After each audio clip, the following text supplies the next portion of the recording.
Yes, everybody, welcome back to Talking Wolves. Welcome back to a new match preview on the channel today. Hope you guys are keeping well. Wolves hosting Nottingham Forest under the lights at Molineux. Wednesday night kickoff in the Premier League to start off a manic December. Could this be decisive December for Wolverhampton Wanderers? Of course, a lot of fans already sort of predicting and expecting where we're going to be come May at the end of the campaign. But I think this month really is going to decide a lot of things for Wolves. League position is obviously one, but how we sort of go around the January transfer window as well, of course, towards the end of the month, a lot of clubs are going to face a couple of issues with AFCON coming around. Of course, certain players going to be missing and leaving their clubs for a short while. Wolves going to be without certain players. Jackson Chichua is one of those that will be staying. He's been left out of the Cameroon squad. But thankfully, the majority of the squad won't be participating in that competition, obviously because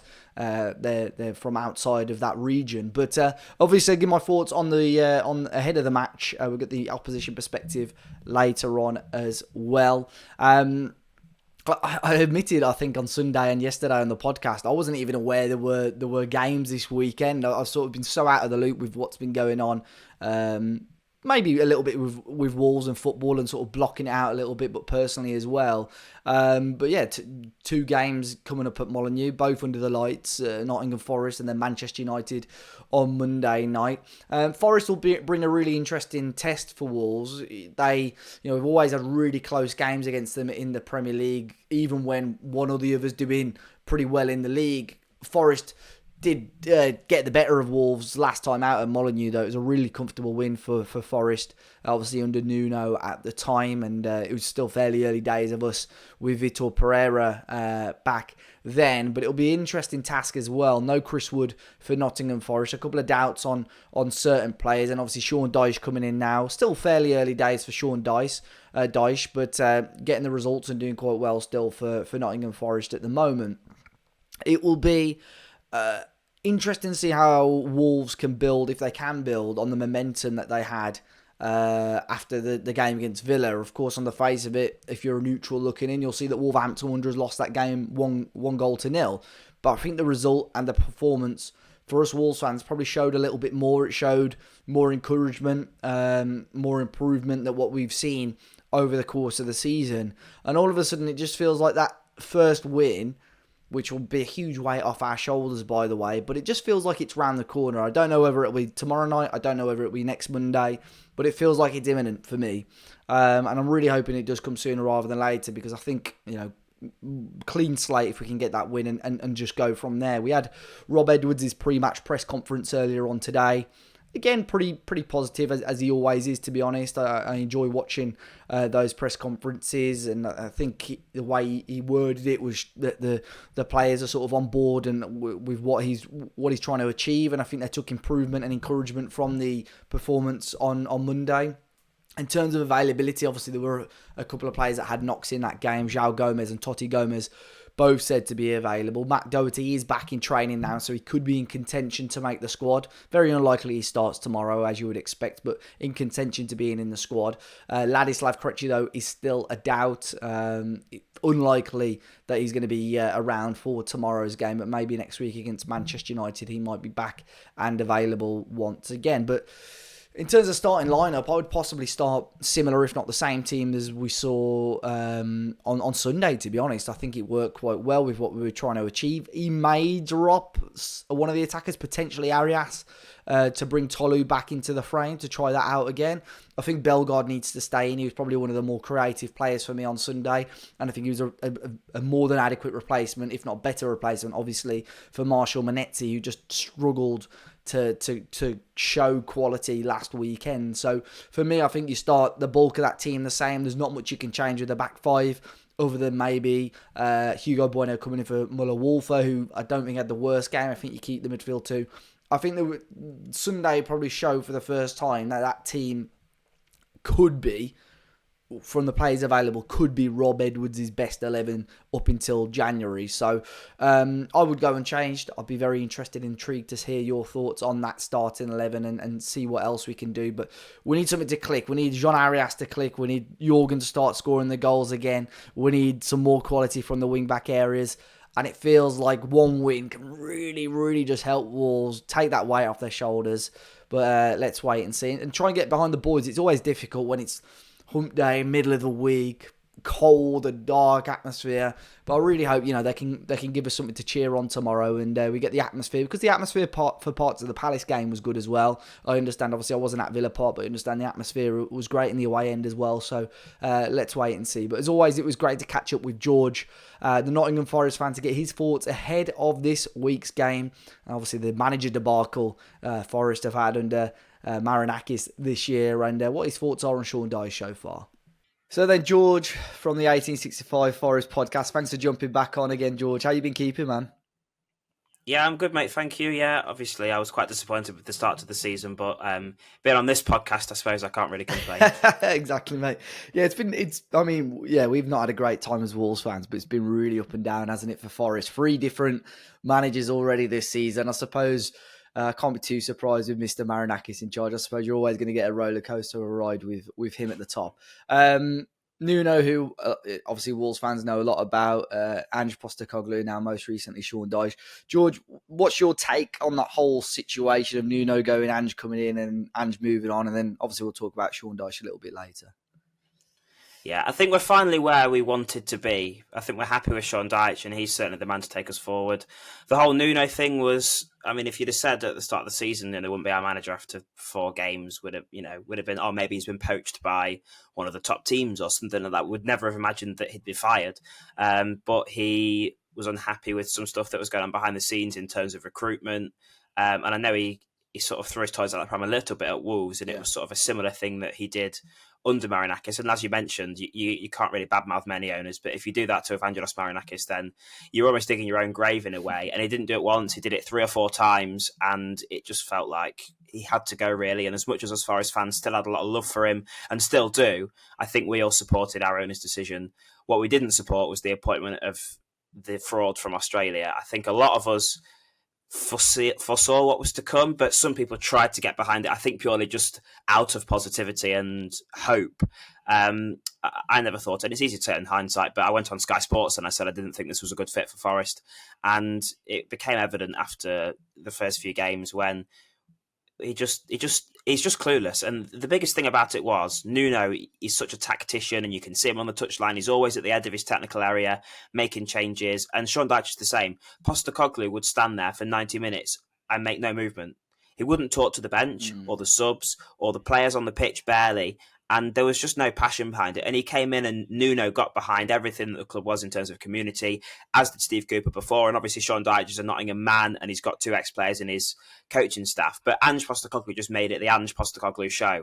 And doing that as a Nottingham Forest manager is not the way to do it. You have to be one of us, whereas his narrative was almost like he was here to do us a favour. So the fact that of his personality and the fact that on the field his tactics and his setup and everything was just an absolute car crash meant that he had to go.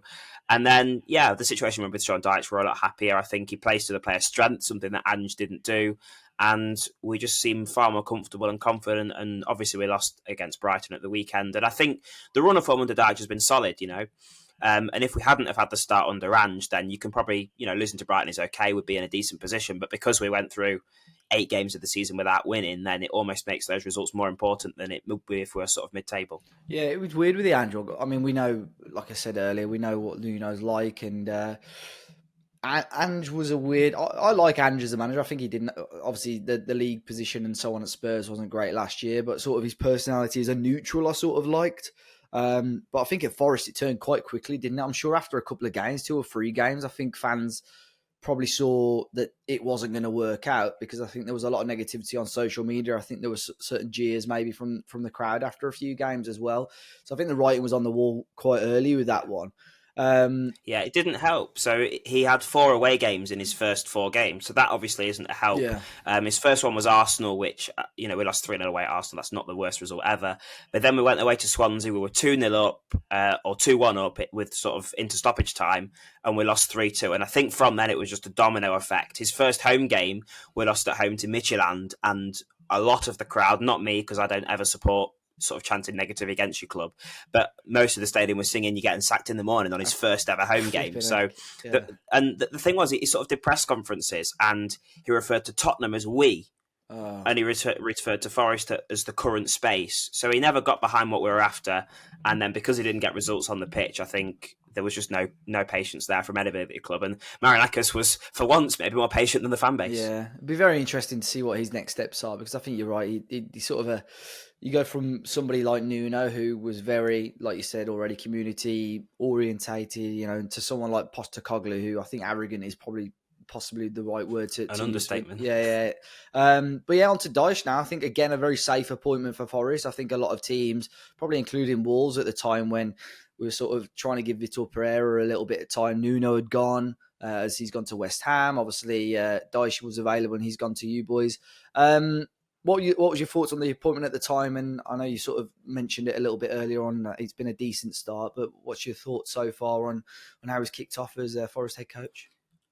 Yeah, I think he was the best man for the job for what was being talked about. Obviously, with the way Postecoglou played in this ridiculous sort of defenceless football and all-out attack that doesn't suit our players, we had to revert back to something that the players were comfortable with and similar to what Nuno did. So there's obviously a limited pool of managers. I think you wanted some sort of Premier League experience as well.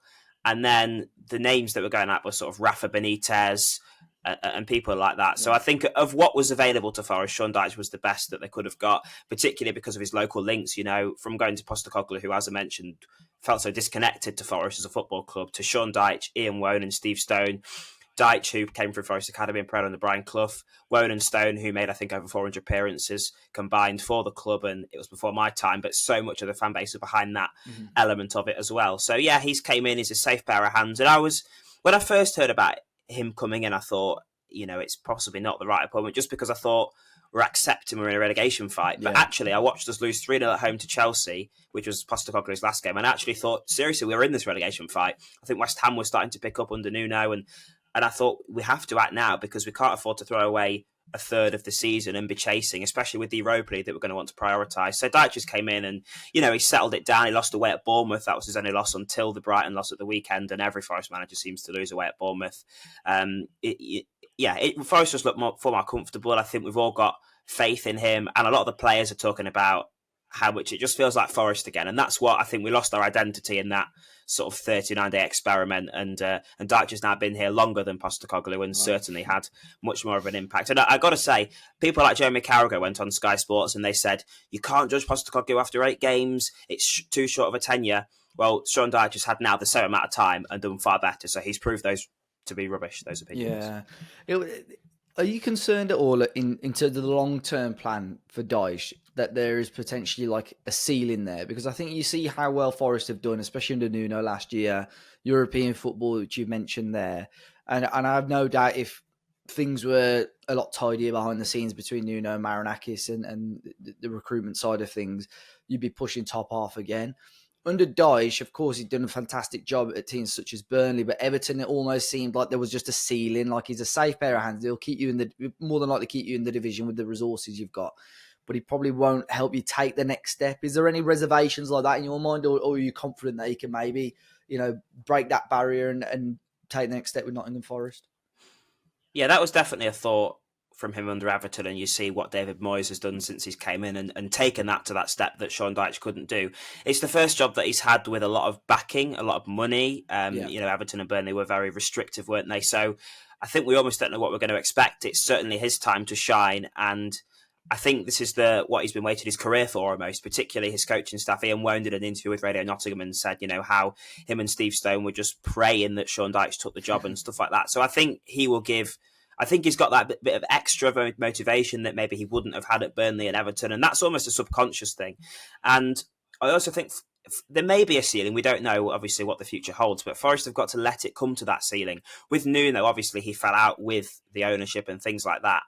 And there was almost a maybe thought that had Nuno got to his ceiling, and that's why they maybe appointed Postecoglou to try and be more progressive. Yeah. But we obviously lost 3-0 to West Ham in his last game, but first game of the season we played Brentford, we won 3-1, we dominated the ball, we looked like an almost new team. So it felt like we had further to go under Nuno. So I think that even if there is a ceiling to Sean Dyche, Forest have got to let it come to that point, and if we get to that point, obviously that means hopefully we're not in a relegation battle, which undoubtedly we are at the minute. So hopefully not, but if there is, I think Forest will act. And he's only got a 2-year contract. I think they tried to give him a 1-year contract and he made it clear that he wanted a 2-year contract. So I don't know, but I think Forest have got to let it get to that point first and get out of the relegation battle to start with. Yeah, I mean, obviously Wolves are so far behind at the moment, but this game is quite big for Wolves. If they want to try and find a win, it wouldn't be a bad place to start on Wednesday at Molineux, just to close that gap a little bit. But I think above Forest, the gap's fairly big already, isn't it? So it's just a little cluster of teams at the moment down towards the bottom, and I think every point is vital for the 4 or 5 teams that are down there at the moment. In terms of, before we get on to the players themselves, George, in terms of prioritisation for you, obviously you're going to want to stay in the Premier League, but what is it for you? I mean, would you take a really solid, strong European run if it meant that you're going to finish sort of 16th, 17th in the Premier League? What's your thoughts on that? Yeah, firstly, I think on that relegation battle, that's why winning against Brighton felt a bit important, and the fact we didn't was disappointing because you look at Fulham went away to Tottenham and they're almost not in the conversation now, and if Forest had won that game, they'd be a point behind Fulham rather than a point ahead of West Ham, so that would have really progressed them. In terms of I think Forest have got to prioritise the Premier League at the minute. Yeah. That's the bread and butter. That is where a lot of your success comes from, and that's what we were away from for 23 years. That's what makes you be able to be in the Europa League. And particularly while we're still in the group stage, I think we've got a lot of our tough games out of the way. We've got 2 away games that are not going to be easy, and a home game against Ferencvaros, who are overperforming. I think they're in the top 6 or 7 of the Europa League as well. I think Forest will be comfortable that they will progress. I think the top 8 will be their target in the Europa League, but they've got to take the Premier League seriously now. They've got to get themselves in a position where they're not worried about relegation. And there might become a point where they're reasonably safe and they do what Tottenham did last season and they prioritise the Europa League. And because Forest don't have expectations to constantly be in and around the top 6 conversation, I think that will be more acceptable than it was under Tottenham, what Tottenham did. And I also think that Forest won't look that bad because they've got that defensive structure. I don't think they'll go and be as drastic as Spurs were from week to week. So I think at the minute the priority has to be the Premier League, and then you're hoping that if you prioritise the Premier League, come February in the knockout stages of the Europa League, we're in a position to think, actually, let's switch attention now and move on to the Europa League and try and win that. Yeah, no, definitely. I understand that. In terms of individuals then, George, obviously one player that's going to be sort of potentially in the limelight is Morgan Gibbs-White. He was last year at Molineux. He got jeered and ended up putting the ball in the back of the net, which certainly silenced a lot of Wolves fans. I think he came off injured at the weekend. Is there any news on that? Is he likely to play, do you think, at Molineux on Wednesday? So he missed the Malmo game with a sort of back problem, and then he came off at the weekend, but I sort of think that was maybe rotational as well, and a precaution. He was rested against Malmo for a precaution. I think he'll start. I think he's ready to play, and I think because this season the limelight isn't on him as much because we're more of a team, and Elliot Anderson is the guy everybody's talking about because of his England success and because of just how awesome he is and as an all-round player. I think that gives the potential for Morgan to flourish a bit more because he's no longer the figurehead of Forest. And he's actually started scoring goals now. He went missing under Ange Postecoglou, and that's another thing. How, as a manager, you can make a player like Morgan Gibbs-White go missing, that proves you've got something wrong with you because he's a man that always stands out. And since Sean Dyche has came in, he's not been quite back to his best. But one thing he's changed is he's been a goal threat. And obviously, he seems to score. I think he scored 2 goals against you in 4 or 5 appearances since he's moved to Forest. Yeah. But he's scored 3 and 4 now in the Premier League, and he's becoming a goal threat in the Premier League, which he's not really consistently for Forest. And I think we're sort of... I know every game we play against Wolves, it seems like it's further and further behind us. It's always going to rear its head, but it's not as fresh anymore. And villain or not, Morgan always steps forward. Yeah, I think it's just not even in terms of goal contributions. He's popped up, I think, in the... We always seem to remember him whipping a couple of decent balls in from the set pieces that cause Wolves problems as well. So is there anyone else that we need to be looking out for on Wednesday? I think Chris Wood is out. Anyone that's starting up front that we maybe need to be wary of? I know you've mentioned Anderson, who's had a fantastic last 12 months or so as well. Yeah, I mean, our two standouts by an absolute mile. If you ask 99% of Forest fans, they'll say Nico Williams and Elliot Anderson. And the pair of them had probably their first poor game of the season against Brighton. And so it was no surprise to see Forest lose. And maybe quite concerning that if those two don't play well, Forest seem to not be able to get a result. I don't really need to talk about Anderson. I think he's almost nailed his spot if he's fit to start at the World Cup. And Nico Williams is just such a superb player. He's been here 4 years now. And he just goes up and down that line all game. He kept Mo Salah in his pocket a few weeks ago. I know he's not the fittest, but he did that last season as well. And then he gets forward and supports going forward. We don't really know what the selection will be, but currently the player that a lot of fans are excited about is Amari Hutchinson. He's not started in the Premier League yet, but he came off and he struggled for minutes, to be fair, under both managers. And he's not even in our Europa League squad. So when there's more minutes available, he can't play, which is very frustrating for him, I'm sure, especially because we've only got 3 fit wingers at the minute. So I think we're all questioning whether Hutchinson will start against Brighton. In the last few games, we've played Dominguez, who's a midfielder, out wide. And I think, going to a side that's bottom of the league, we've got to go and attack that, and I think it'll be either Hutchinson or Hudson-Odoi to start. And a lot of Forest fans have been impressed by what Hutchinson has done from the bench. And, I don't want to sort of upset or offend your listeners, but going away to bottom of the league, I think if you're going to give a player a chance, it's going to be this game. So I'm hoping that Amari Hutchinson starts on that right-hand side and hopefully he can, from a Forest perspective, come up with the goods. Yeah, I think in terms of rotation as well, it's probably the right choice. This time of year now, it's mental really in terms of games. So I'm sure, sure Dyche, out of most Premier League managers with the experience he's got, will know that as well. I'm not expecting you to watch huge amounts of Wolves this season, George, but any players going into Wednesday that concern you a little bit, maybe that would worry the Forest defence perhaps? Yeah, I've always liked Strand Larsen, to be honest. Maybe because I put him in my fantasy team last season and he kept getting points when people told me to take him out. But I think if you're in a relegation battle, you've got to have a strength. You've either got to have a striker, I think, that can score goals, or you've got to have a sort of defensive partnership that's solid and consistent. And I don't really see that with your defence, to be honest, and I don't know if you agree. But I think with Strand Larsen, if you put a decent ball in the box, you'd back him to get on the end of it and stick it in the net, and you only almost need one opportunity to create to make him score. So Strand Larsen is the one for me, and if you guys do go down and Forest stay up, then that's maybe a player I'd like to see Forest target. Yeah, no, unlucky to have a goal disallowed against Villa over the weekend. He possibly should have scored another one as well, but been a slow start for Strand Larsen. But I think over the weekend, the Villa game is probably one of his better performances this season. Hopefully, he proves you right on Wednesday night as well. George, thoughts, score predictions ahead of this game? Then, what are you thinking?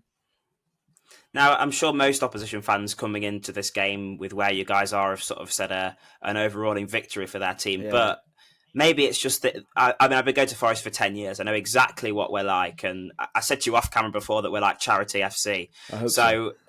If Forest go away and lose to you guys, honestly, it would not surprise me. I think we should be winning. We should be targeting to a victory. We've certainly got the form and the players and the ability to beat you guys. But, something's just telling me that the real Forest are going to step forward. So I wouldn't be surprised to see you guys nick it 2-1, to be honest. So maybe I'm giving you guys a bit of optimism. Hopefully. Yeah, I hope so, George. I really hope so. I still just think deep down, a lot of people watching, a lot of our subscribers will think I'm a delusional, but I just deep down, I think we just need a couple of wins this month, and maybe it'll turn a little bit. We can push for safety, but maybe it's too little, too late. I don't know. George, as always, mate, thanks for jumping on. Where can people find you and your podcast if they wish? Yeah, always a pleasure, mate. So I'm at 1865, the Nottingham Forest podcast, and I also write match reports for thefamousclub.co.uk, and I'm also a Nottingham Forest fanalist, if you know what that is, on Sky Sports. So I've made a few appearances on there. So you might have seen me on there too. But thanks, Dave, and we'll speak later in the season. Yeah, hopefully. Definitely, mate. No, thanks for jumping on as always, and safe trip up to Molineux on Wednesday, mate. Thank you. Big thanks to George. I'll make sure I leave a link to him and the Forest podcast in the description down below. And of course, guys, let me know your thoughts and feelings ahead of this match. Can Wolves finally get their first win? It's going to be a tough test against a Nottingham Forest side, which are physical. They're going to be well drilled. Of course, a lot of quality in there with the likes of Gibbs White and so on, whether we like it or not. He was another player that Rob Edwards, coached when he was 14, I think. And, when Morgan was 14, gave him a lot of praise in his pre-match press conference. But interesting test. Fingers crossed Wolves can come out on the positive side of it. But I'll give you my thoughts, and obviously we'll have the fans' reaction after the game tomorrow night. As always, hit the like button, guys, subscribe to the channel, and I'll catch you all very, very soon.